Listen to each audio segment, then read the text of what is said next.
Yes, good morning everyone. Good morning sir. Good morning, good morning. देखिए ध्यान से। Good morning sir. Good morning बेटा, all of you. हमने आप पढ़ा रहे थे प्रिज्म फॉर्मूला, और प्रिज्म फॉर्मूला पर हमने न्यूमेरिकल भी डिस्कस कर चुके हैं। और हमने प्रिज्म फॉर्मूला में सबसे पहले आपको याद होगा angle of prism plus angle of deviation that is equal to angle of incidence और angle of emergence. And hoping that ये आप सबने अच्छे से पढ़ा भी होगा, लिख के भी देखा होगा अच्छे बच्चों के लिए। और angle of deviation mu minus 1 A, ये फर्स्ट फॉर्मूला है, ये सेकंड फॉर्मूला है। जो थर्ड फॉर्मूला हमने रिफ्रैक्टिव इंडेक्स बताया था किसी भी मटेरियल का, sine A plus delta M by 2, और यहाँ पे था साइन ए बाई 2। ये हम प्रिज्म पे डिस्कस कर चुके हैं। प्रिज्म फॉर्मूला बता दिया, और प्रिज्म से कंसर्न ये सब हम बता चुके हैं आपको। अब आज हम एक चीज़ और बताएंगे आपको कि इसमें ग्राफ आता है जो लैब में आप प्रूव करेंगे। ये एंगल ऑफ इंसिडेंस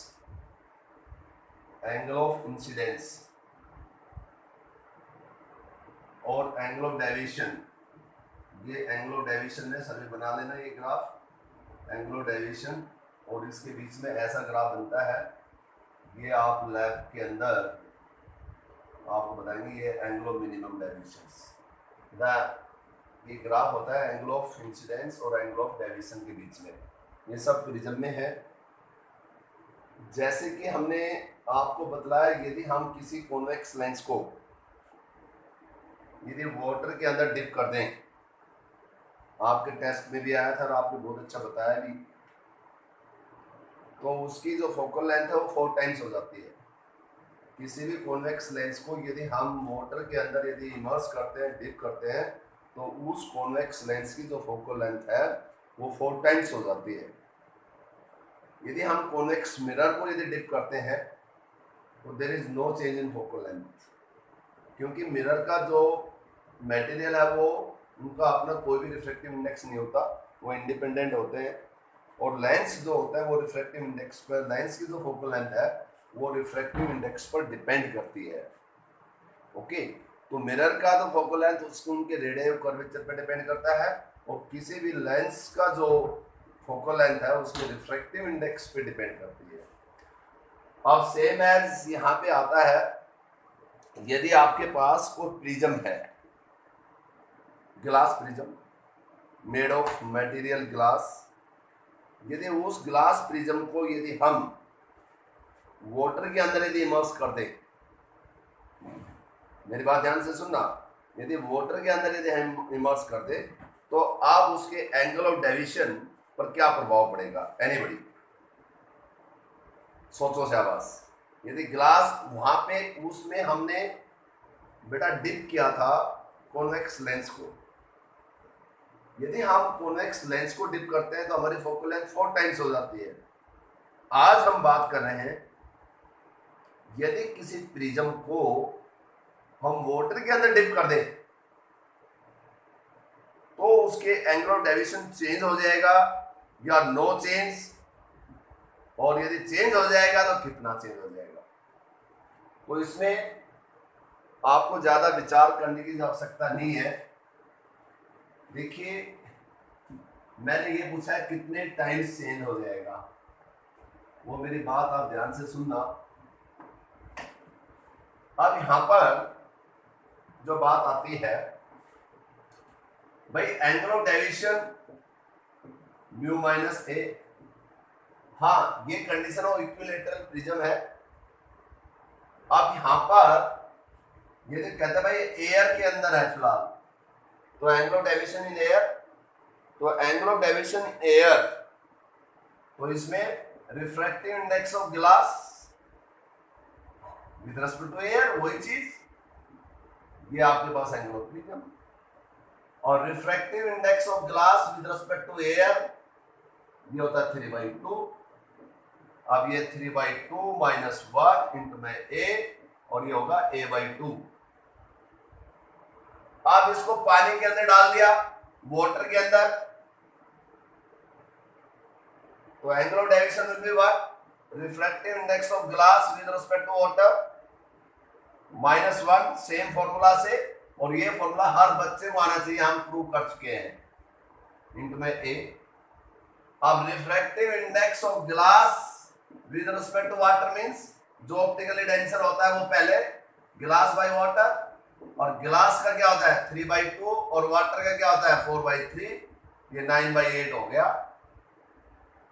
और 9/8 होने से आप इसकी वैल्यू पुट कर दो, और यहां पे बन जाएगा 9/8 - 1, ये ए, और यहां पे बन जाएगा आपका 1/8 ऑफ ए। It's right. अब यहाँ पे angle of deviation in water bye angle of deviation in air, तो वाटर का क्या बना 1/8 टाइम्स ऑफ ए, ये आपके पास a/2, ये आपके पास होगा 1/4, और वाटर का जो डेविएशन है वो एयर से क्या हो जाएगा 1/4 हो जाएगा। पॉइंट टू बी नोटेड, यदि हम किसी ग्लास प्रिज्म को वाटर के अंदर इमर्स करते हैं तो उसका जो वाटर का जो के अंदर उसका डेविएशन होगा वो 1/4 ऑफ एयर। It's okay. अब यहां पे सुनिए आप ध्यान से, एक होता है एंगुलर डिस्पर्शन और एक होता है डिस्पर्सिव पावर। कई बार 1 मार्क्स में दे कैन बी आस्क्ड, पूछे जा सकते हैं। बेटा मैं आपको एक चीज बताना चाहूंगा, इस साइंटिस्ट है कोजी, तो कोजी ने आपने रिलेशन में बताया था कि किसी भी refractive index of the material is inversely proportional to wavelength. Means what? जिसकी वेवलेंथ ज्यादा होगी उसका रिफ्रैक्टिव इंडेक्स कम होगा। आपको मैंने डिस्पर्सन ऑफ लाइट जब पढ़ाया तो मैंने बताया था कि मैक्सिमम वेवलेंथ किसकी होती है, बताना। मैक्सिमम वेवलेंथ किस कलर की होती है? मैक्सिमम वेवलेंथ किस कलर की होती है एनीबॉडी? रेड। रेड कलर की सबसे ज्यादा होती है। तो यहां पे दो एक्सट्रीम कलर होते हैं डिस्पर्सन ऑफ लाइट में।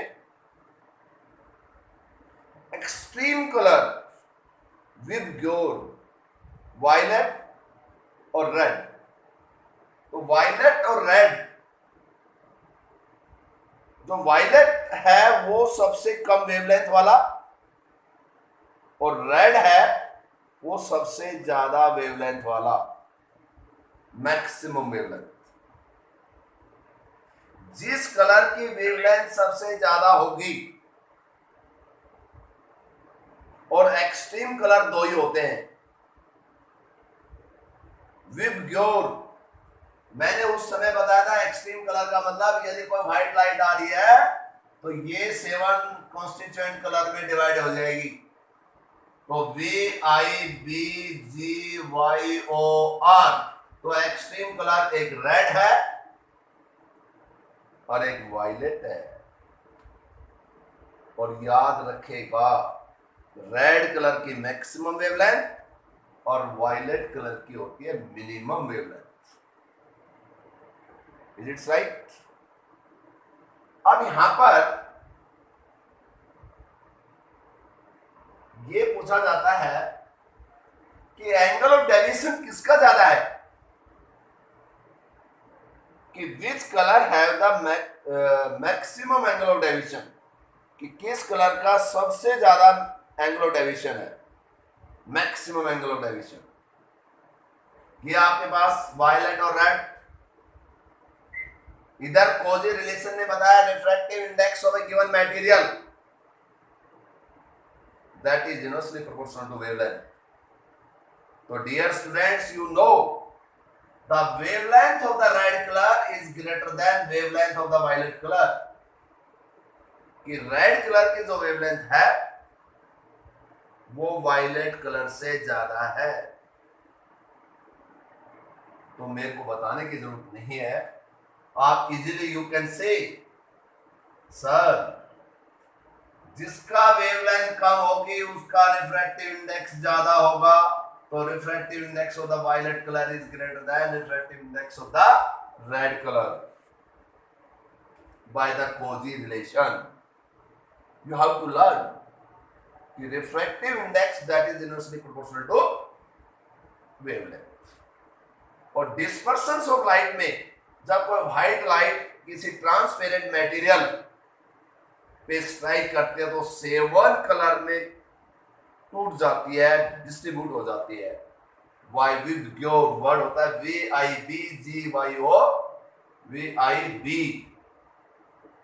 VIBGYOR।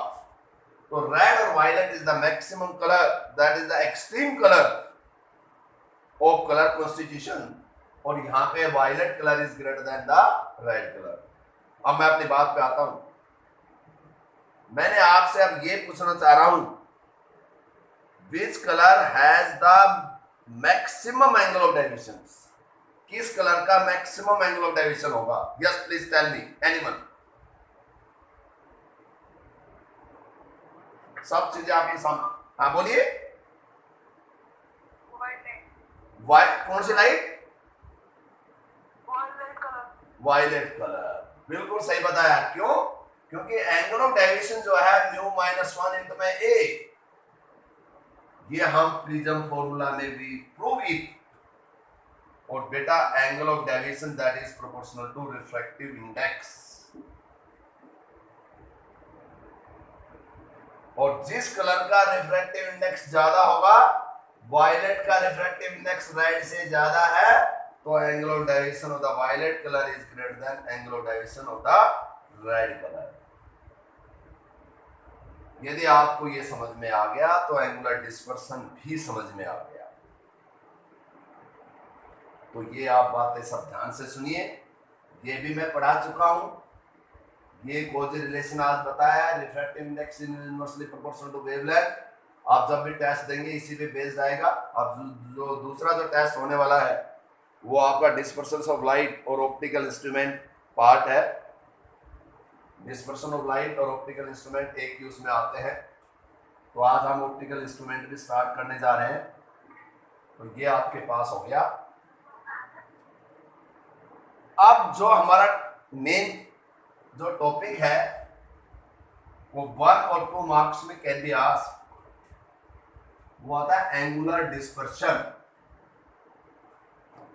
ये डिफरेंस है, ये डिफरेंस है। किसका difference? It is the difference of angle of deviations between two extreme colours. Angular dispersion, angular dispersion,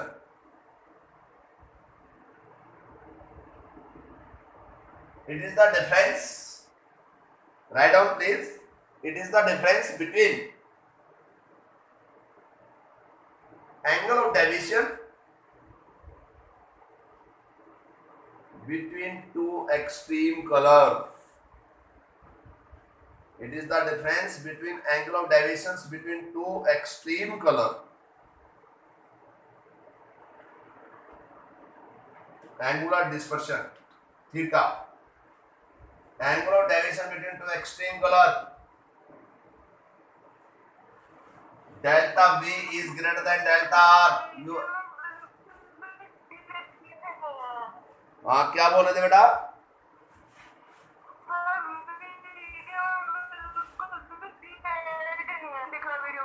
video दिखाई नहीं दे रहा भाई?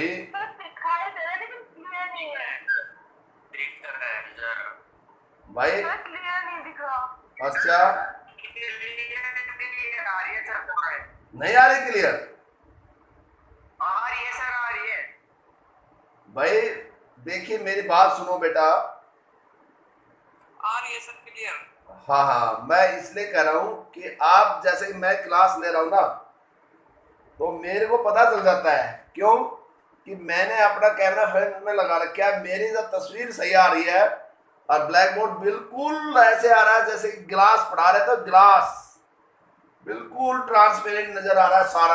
मैं इसमें देख रहा हूँ आप स्क्रीन पर, और ब्लैक बोर्ड का सारा स्क्रीन पे आ रहा है। उसमें कोई नेट प्रॉब्लम हो सकती है बेटा आपके मोबाइल में। अदरवाइज तो आप पहले मैं बच्चे बेवकूफ बना दिया करते थे, ये +1 वाले क्लास ऑफ कराने के चक्कर में। सर कुछ भी नजर नहीं आ रहा, सर क्लास को ऑफ कर दो। ये भाई बच्चों की बात मान लेता था, क्लास ऑफ कर देता था। भाई चलो net problem, due to net issue today class is postponed. भाई 8 से 10 क्लास पोस्टपोन करी, बच्चों की मानी। फिर मैंने विचार किया ऐसा क्या सिस्टम है जो मेरे को पता चल जाए, यहां से मेरे यहां से क्लियर हो जाना बहुत जरूरी है। तो इसलिए यहां की जो वीडियो है वो क्लियर है, विजिबिलिटी है। आप अपने नेट प्रॉब्लम देखिए बेटा, जो भी है आप, ये एंगुलर डिस्पर्शन है। It is the difference between angular deviation between two extreme colour. ये आपका वायलेट कलर होगा, ये आपका रेड कलर हो गया। वायलेट कलर का एंगुलर डेविएशन रेड कलर से ज्यादा है, वो मेरे बच्चों में बता चुका हूं। कैसे? अभी मैंने आपको बताया क्या कि रेड कलर का रिफ्रैक्टिव इंडेक्स वायलेट से कम होता है या वायलेट का ज्यादा, और refractive index is proportional to wavelength, और wavelength of the red colour is greater than violet. जिस कलर की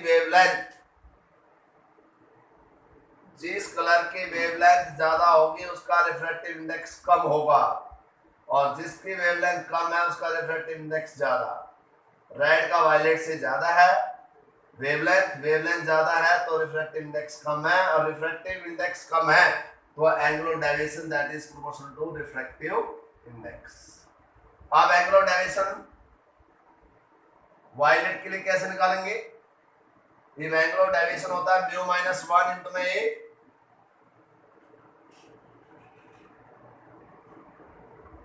यहां पे angular deviation of the violet mu B minus 1 into में ए, तो angular dispersion mu B minus 1 into में A minus delta R को भी क्या लिखेंगे? Delta R angular deviation for the red colour mu R minus 1 into में A, और यहां पे बन जाएगा minus mu R minus into में ए।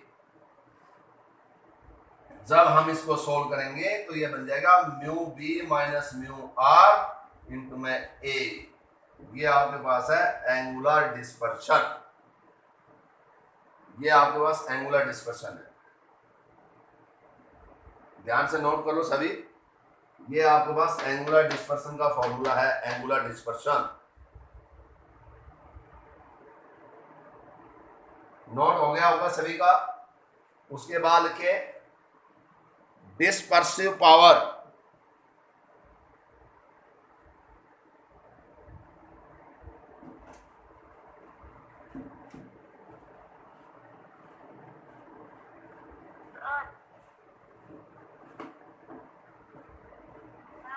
हाँ बोले बेटा।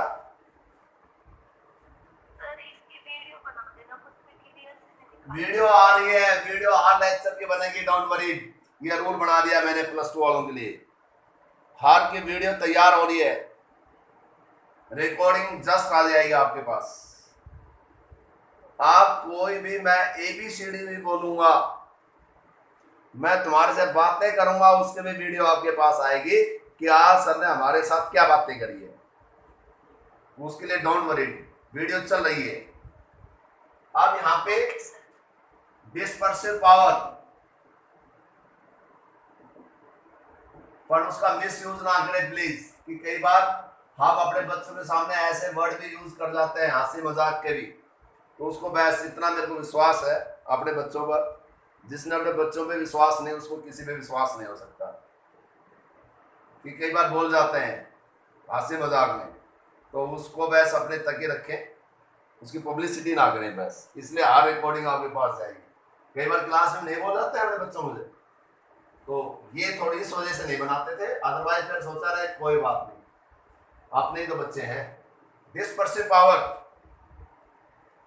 इट इज द रेशियो, किसका रेशियो है?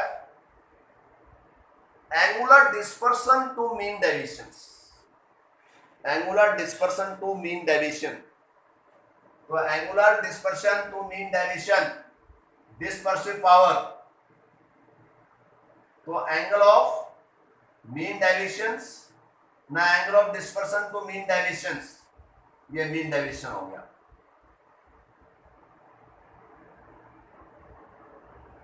अब इसमें क्या बनेगा? Angular dispersion delta V minus delta R divided by delta, delta V minus delta R क्या होता है? Mu V minus mu R, और इंट में ए, और yellow colour always mean deviation में आता है, तो उसका म्यू माइनस 1 मीन डेविएशन। वैसे म्यू की वैल्यू यदि नहीं भी पता हो तो ऐसा लिख देना, कोई भी कलर है मैं न्यूमेरिकल बता दूंगा अभी, ए से कैंसिल, और ये आपके पास हो गया dispersive power, dispersive power, dispersive power आपके पास होगा mu B minus mu R. जैसे इस बार जो तुम्हारे सीनियर ने जो पेपर दिया है उसमें ये था कि वायलेट कलर का रिफ्रैक्टिव इंडेक्स 1.47 और रेड कलर का जो रिफ्रैक्टिव इंडेक्स 1.39, ये आपके पास दो कलर है, सॉरी ग्रीन और रेड, तो उसमें कोई फर्क नहीं पड़ता इस चीज का कि रेड का तो कम होता ही है। कभी सोचो समय तो वायलेट बताया था, वायलेट आया, ये दो कलर का डिफरेंस है, एक्सट्रीम कोई भी दो कलर ले सकते हैं। तो यहां से इस फॉर्मूला के लिए लिखना था dispersive power mu G minus mu R और डिवाइडेड बाय म्यू, और म्यू क्या होता है? Mean colour, mu G plus mu R divided by 2, तो म्यू जी आपके पास क्या बन गया? 1.47 और ये होगा 1.39, और मीन डेविएशन 1.47 प्लस 1.39 और डिवाइडेड बाय 2, ये मीन निकाल लेना। ऐसे 2 मार्क्स में आते हैं, बहुत सिंपल है। कोई भी दो कलर हो उनका डिफरेंस, एक्सट्रीम कलर का डिफरेंस, एंगुलर डेविएशन कोई भी हो, डिफरेंस ऑफ एंगुलर डेविएशंस, जो भी कलर गिवन हो, रिफ्रैक्टिव इंडेक्स की टर्म में ऐसे लिखते हैं। सुनिए कई बार ऐसे भी आ जाता है, मेरी बात ध्यान से सुनिए, दो कलर है, एक का मान लीजिए 9 डिग्री है एंगुलर डेविएशन और एक का 6 डिग्री है, डिस्पर्सिव पावर बताओ, तो कोई दिक्कत नहीं है। तो difference of angular deviation 9 minus 6 divided by mean deviation 9 plus 6 by 2, तो यानी कि डिफ्रैक्टिव इंडेक्स की टर्म में भी न्यूमेरिकल बता सकते हैं और एंगल ऑफ डेविएशन की टर्म में भी आप न्यूमेरिकल को सोल्व कर सकते हैं। तो ये जो बातें हैं ये आप ध्यान से, आपको मैंने बता दिया है, और प्रिज्म फॉर्मूला पे जो सबसे जो सिंपल जो न्यूमेरिकल है वो भी हम डिस्कस कर चुके हैं प्रिज्म फॉर्मूला पे। अब यहाँ पर जो मेन चीज है वो आपका ऑप्टिकल इंस्ट्रूमेंट। पढ़ाने से पहले मैं आपको बताना चाहूंगा कि कई बार ऐसे आता है, इस फॉर्मूला पे भी बहुत ज्यादा न्यूमेरिकल्स आते हैं, a plus delta m by 2 और ये होगा साइन a बाई 2। कहता है रिफ्रैक्टिव इंडेक्स कोई इक्विलैटरल ट्रायंगल है, उसका जो रिफ्रैक्टिव इंडेक्स है मान लीजिए वो दे क्या √3, a equilateral triangle having the refractive index √3, बस determine the angle of minimum deviation, determine the angle of minimum deviation। उसके लिए आप क्या करेंगे, ये रिफ्रैक्टिव इंडेक्स इक्विलैटरल ट्रायंगल है, किसी भी इक्विलैटरल ट्रायंगल में ये एंगल ऑफ प्रिज्म होता है, एंगल ऑफ प्रिज्म आपके पास 60 degree, refractive index √3, sine A 60 plus angle of deviation by 2, और ये साइन ए आपके पास होगा 60/2, 60/2 30, साइन 30 1/2, यहां से मल्टीप्लाई होंगे √3/2, साइन 60 प्लस डेल्टा m/2, और साइन √3/2, साइन √3/2 होता है साइन ऑफ 60, साइन से sine cancel, 60 = 60 plus delta m/2, और angle of minimum deviation = 60 degree. ये मैंने एक छोटा सा एग्जांपल दिया है। मेरे कहने का मतलब ये है कि ऐसा कोई भी न्यूमेरिकल हो, आप easily you can solve it, आप कर सकते हैं। और सबसे ज्यादा जो पूछे जाएंगे वो इस फॉर्मूला पे। अब आप समझ गए होंगे कई बार क्या होता है, एंगल ऑफ डेविएशन गिवन होता है, मिनिमम डेविएशन, और बेटा रिफ्रैक्टिव इंडेक्स पूछ ले, और इक्विलैटरल ट्रायंगल में आप कैसे भी इनमें से बड़े सिंपल न्यूमेरिकल्स आते हैं प्रिज्म पे जो इधर उधर के जो न्यूमेरिकल आते हैं मैं डिस्कस कर चुका हूं सैटरडे में, इससे बाहर नहीं आते, अदरवाइज सारे सिंपल होते हैं। हमारा रिफ्लेक्शंस ऑफ लाइट कंप्लीट हो चुका है, रिफ्लेक्शंस ऑफ लाइट कंप्लीट हो चुका है, डिस्पर्शंस ऑफ लाइट कंप्लीट हो चुका है आज। तो dispersions of light, refractions of light, reflection of light, हम 3 चैप्टर जो है वो कंप्लीट कर चुके हैं रे ऑप्टिक्स की। अब हमारा जो अगला जो चैप्टर है वो स्टार्ट होगा 1 मिनट का, जो स्कैटरिंग ऑफ लाइट है। तो स्कैटरिंग ऑफ लाइट, जो स्कैटरिंग ऑफ लाइट है, सर आपका माइक म्यूट हो गया। हाँ बेटा ये फोन आ गया। जो स्कैटरिंग ऑफ लाइट है उस पे 1 मिनट का टॉपिक है, और 1 मार्क्स में पूछा जाता है। वो मैं बताने के बाद I will start the optical instrument, और within 2 days I will complete the optical instrument. फिर आपकी रे ऑप्टिक्स, और रे ऑप्टिक्स आपके 5 से 7 दिन ना। वे ऑप्टिक्स होने का मतलब सिलेबस कंप्लीट। फिर तो 2-2, 3-3 दिन पकड़ेंगे हर यूनिट, बहुत जल्दी सिलेबस उड़ेगा। अब यहां से स्कैटरिंग ऑफ लाइट में intensity of scattering of light Rayleigh's का पढ़ा होगा केमिस्ट्री में। Effect of scattering of light, वैसे तो रदरफोर्ड ने दिया था आपने, उसमें वो भी पढ़ाएंगे। Intensity of light, intensity of scattered light is inversely proportional to, ये याद रखो, 4th पावर ऑफ वेवलेंथ। बस 1 मिनट का है। Intensity of scattered light that is inversely proportional to 4th power of wavelength. इसमें कैसे कैसे क्वेश्चंस बनते हैं। Red colour of the signal, कई बार आता है why the signals are in red colour.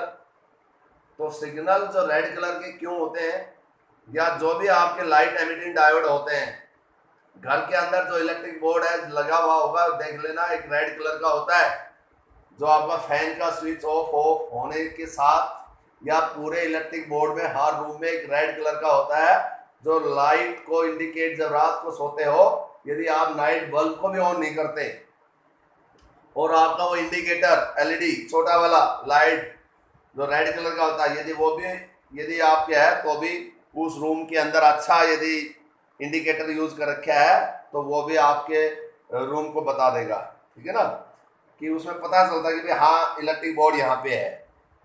क्यों? रेड कलर की वेवलेंथ सबसे ज्यादा होती है, और सबसे ज्यादा वेवलेंथ होने से उसकी स्कैटरिंग जो होती है एक पर्टिकुलर स्पेस पे होती है, बहुत कम होती है। जैसे हमारे पास जो रेलवे स्टेशन के ऊपर लगे होते हैं सिग्नल्स, वो रेड कलर के होते हैं। वो रेड कलर का मतलब ये नहीं होता ना खतरा है, वो इस पे इंडिकेट करते हैं। जो सिग्नल रात को जब ड्राइवर देखता है दूर से ही तो वो ट्रैक पे उसी ट्रैक पे लाता है, क्योंकि वो पर्टिकुलर एरिया को इंडिकेट करेगा, वो फैला के नहीं दिखाएगा कि पटरी को स्पेशल इंडिकेट करेगा। बड़ा पॉइंट होता है कि भाई तेरे को इस ट्रैक, तेरा ट्रैक यहाँ पे है, यहाँ पे तेने गाड़ी लानी है। तो signals are of red colour means red colour की वेवलेंथ ज्यादा होती है। वेवलेंथ ज्यादा होने से उनकी scattering, intensity of scattering of light है वो कम होती है। वो पर्टिकुलर एरिया को स्पेसिफाइड करता है। यदि कोई बच्चा रेड कलर की टी शर्ट पहन के आ गया स्कूल के अंदर और से ब्लू और कलर की खूब है, तो न्यारा ही चमकेगा रेड कलर वाला, ठीक है ना। तो रेड कलर की जो स्केटिंग है वो स्पेशल एरिया को